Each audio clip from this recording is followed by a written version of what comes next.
이제 곧바로 조기 대선 모두가 열리는 네. 거죠. 예컨대 이제 3월 10일 내주 금요일입니다. 또는 뭐 이정미 재판관 소장 권한대행 퇴임이 13일이니까 그 무렵, 그러니까 내주거나 그 다음 주거나 이제 결정이 내려지면 이제 곧바로 대통령 선거를 60일 안에 치러야 되는 이런 상황인 네. 건데요.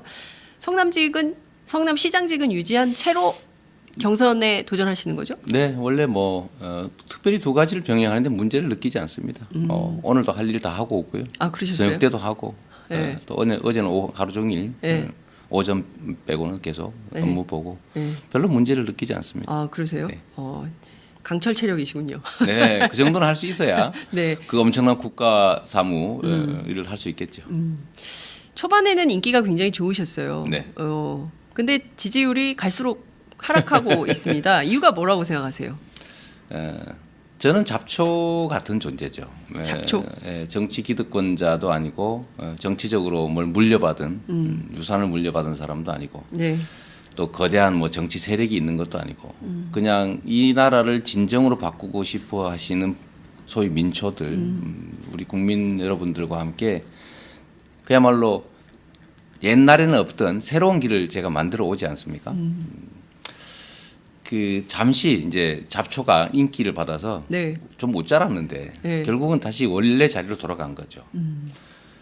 기초단체장 대한민국 역사에 없는 그야말로 전무후무한 기초단체장이 대선 후보 반열로 불려 나왔는데요. 네. 이건 하나의 기적이죠. 아무것도 가진 것도 없지만 오로지 개인적인 역량, 그다음에 성남시장으로서의 실적과 그다음에 그 약속을 지키는 성과들 네. 또 그것이 객관적 수치로 증명되면서 우리 국민들께서 야 성남시장이라고 하는 작은 일을 맡겨도 저렇게 치열하게 열심히 잘해내는데 대통령직을 맡으면 얼마나 더 큰 좋은 일을 많이 할 수 있을까라는 기대 때문에 제가 이 자리에 있는 거 아닙니까? 그 자체가 이미 기적이라서 저는 이 기적이 계속될 거라고 보죠. 잠시 그야말로 이 그 큰 강물에 네. 지금 여론조사는 물결을 체크하는 거 아닙니까? 물결, 그렇죠. 물결을 체크하는 것인데 파고를 체크하는 뭐 거죠. 왼쪽으로 갔다가 오른쪽으로 갔다가 또 금방 올랐다 내려가기도 하지만 그 바닥에 흐르는 거대한 흐름들은 체크하지 못하죠. 마치 작년 총선이나 미국의 대선의 네. 뭐 경선과 본선의 결과를 전혀 여론조사가 맞추지 못한 것처럼. 그런데 특히 경선이라고 하는 거는 네. 국민이 모두 참여하는 것도 아니고 네. 한 2, 3% 정도의 아주 극소수 100명에 한 두세 명 정도가 참여해서 네. 어떤 후보를 만들면 세상이 바뀔 수 있을까? 네. 내가 세상을 바꾸고 싶은데 어떤 사람을 대통령으로 만들면 내 삶이 바뀔까를 생각하고 행동하는 극히 소수가 참여하는 그야말로 경기죠. 네. 거기에서는 제가 훨씬 더 유리하다는 생각을 하는 겁니다. 국민들은 아마 탄핵이 결정 나고 나면 네. 이런 판단을 하시게 될 겁니다. 우리가 누군가한테 권력을 주기 위해서 탄핵한 것도 아니고 네. 그냥 단순히 정권을 바꾸는 것만을 목표로 촛불을 들고 싸운 게 아닙니다. 새로운 세상을 만들기 위해서 그런 것이죠. 즉 국민들은 두 가지 요구가 동시에 있습니다. 이 잘못된 과거의 이 구체제를 청산하자. 네. 근데 청산이 끝이 아니지 않습니까? 그 청산 후에 새로운 나라, 공정한 나라, 국민이 주인으로 대접받는 나라를 만들자라고 하는 열망이 그 속에 있는 거죠. 그러면 국민들의 뜻이 제대로 반영되는 공정한 나라, 그걸 만들 때 이재명이 만들 것이냐, 그야말로 다른 누군가가 만들 것이냐를 보면 저는 국민들께서 저를 지금의 이 자리를 불러주신 뭐 10%는 네. 행동하는 적극적인 사람들인 거죠. 제가 누구처럼 뭐 재벌 2세처럼 물려받은 정치적 유산이 있습니까? 전혀 없죠. 제가 주변에 뭐 엄청난 세력이 있습니까? 전혀 없죠. 그런데 오로지 저는 개인적 역량 또 개인적인 성과만을 가지고 국민들이 판단해 주셨는데 지금 정치 후보들 중에서 네. 각자가 입은 갑옷을 다 벗기고 네. 물려받은 후광 다 제거하고 객관적으로 민주당이라고 하는 거대한 정치 세력을 대표하는 선수로 누가 적합할까를 본다면 저는 제가 선택될 가능성이 높다고 생각합니다. 적합도에서는 1위다. 선수 네. 적합도에서. 왜냐하면 민주당이라고 하는 거대한 갑옷과 무기를 가지고 싸울 사람을 뽑는데 네. 얼마나 갑옷과 무기를 많이 갖췄느냐를 가지고 판단하지는 않을 거라는 거죠. 그걸 보고 사람들은 야 세력이 많구나, 유명하구나라고 해서 물어보니까 네. 아, 이 사람이 될 것 같아라고 하지만 지금은 본선을 치르는 게 아니고 민주당이라고 하는 거대한 무기 세력 이거를 조종간을 잡을 사람이 어떤 사람이 적합하냐를 따지기 때문에 훨씬 그런 요소를 제거할 경우에 제가 더 낫다는 생각을 아마 국민들이 하지 않을까 싶습니다. 경선에서는 순위가 바뀔 수 있다 이렇게 보시는 겁니까? 저는 당연히 바뀔 거라고 당연히 보죠. 바뀐다. 네. 아, 이재명이 1위 한다 이렇게 보십니까? 네. 근데 왜 웃으세요? 아니 갑자기 그죠, 웃음이 나왔어요. 그죠. 아 그러니까, 갑자기 품 하게 됐네. 그렇죠. 이제 그게 이제 일반적인 생각인데 네. 그냥 정권 교체를 할 거냐. 이번 토론이나 이런 과정을 통해서 그게 증명이 되겠죠. 저는 네. 그걸 증명하는 게 목표입니다. 증명의 목표다. 그냥 정권 교체를 하기 위해서 촛불을 들고 싸웠느냐 아니면 촛불을 든 국민들의 열망을 달성하기 위해서 싸웠느냐. 그 점에서 본다면 저는 첫째로 청산돼야 될 세력과 손을 잡겠다는 사람들을 특히 변화를 바라는 국민들은 선택하지 않을 거라고 봅니다. 그건 당연하죠. 두 번째는 이 나라를 진정으로 변화시킬 수 있으려면 이 나라를 실질적으로 지배하고 있는 거대 경제 권력, 즉 재벌들과 네.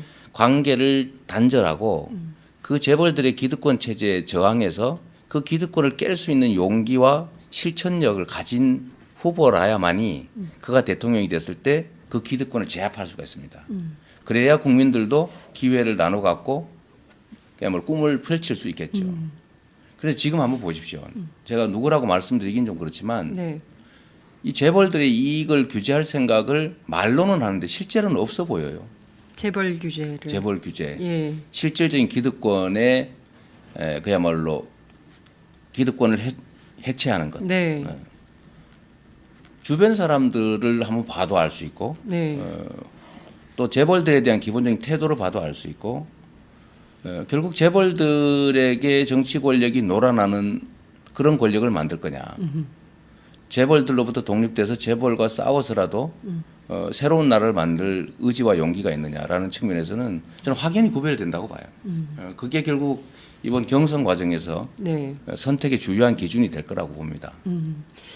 자, 재벌 개혁 말씀 주셨으니까 재벌과 관련해서 제가 몇 가지 좀 여쭙고 넘어가도록 하겠습니다. 경총이요. 초봉 4천만 원 넘는 네. 기업의 경우에는 대기업은 임금을 낮추라고 권고해서 파문이 네. 일고 있습니다. 이를테면 워낙 중소기업, 대기업과 중소기업 간의 임금 격차가 심각하니까 이 임금 격차를 좀 해소해보는 방안을 찾자라고 했더니 대기업의 임금 초봉을 깎아가지고 중소기업하고 일종의 하향 평준화를 해라라는 얘기가 내려와서 그 지금 많은 네티즌들이 이게 말이 되느냐, 중소기업의 임금을 올려서 상향 평준화를 시켜야지 어떻게 하향 평준화를 시키냐 이런 비판이 있습니다. 이런 경총의 입장은 네. 좀 어떻게 보십니까? 아까 제가 말씀을 좀 못 드린 게 있어서 네. 이번 야권의 경선에 있어서 네. 민주당 경선에 있어서는 또 하나의 중요한 쟁점이 아마 야권 연합 정권을 만들 수 있느냐 없느냐일 겁니다. 야권 연합 정권. 네. 네. 지금 민주당이 혼자 싸워서 이길 수 있다고 보는 경우도 있긴 하지만 네. 그러나 이길 가능성을 높이기 위해서는 반드시 야권이 연대를 해야 되고 여권과 연대하는 게 아니고 여권 연대가 아니라 야권 연대를 해야 되는 된다. 거죠. 예. 야권 연대를 해야 되는데 야권 연대를 실질적으로 해낼 수 있는 사람이 누구일까? 라고 보면 여권하고 연대하겠다는 쪽이 야권 연대를 할 수는 없겠죠.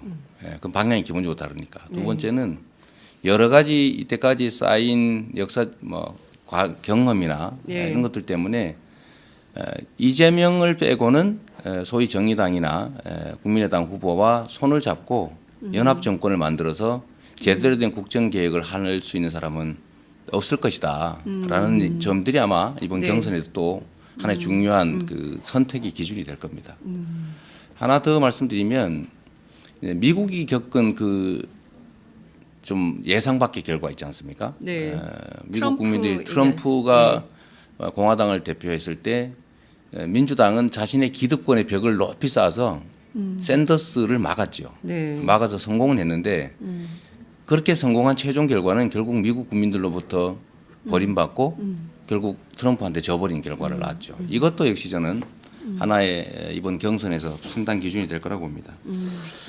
지금 말씀하신 아니, 제가 4천만 잠깐만 원 그거 이하. 넘어가기 네, 전에 네. 잠깐만 좀 여쭙겠습니다.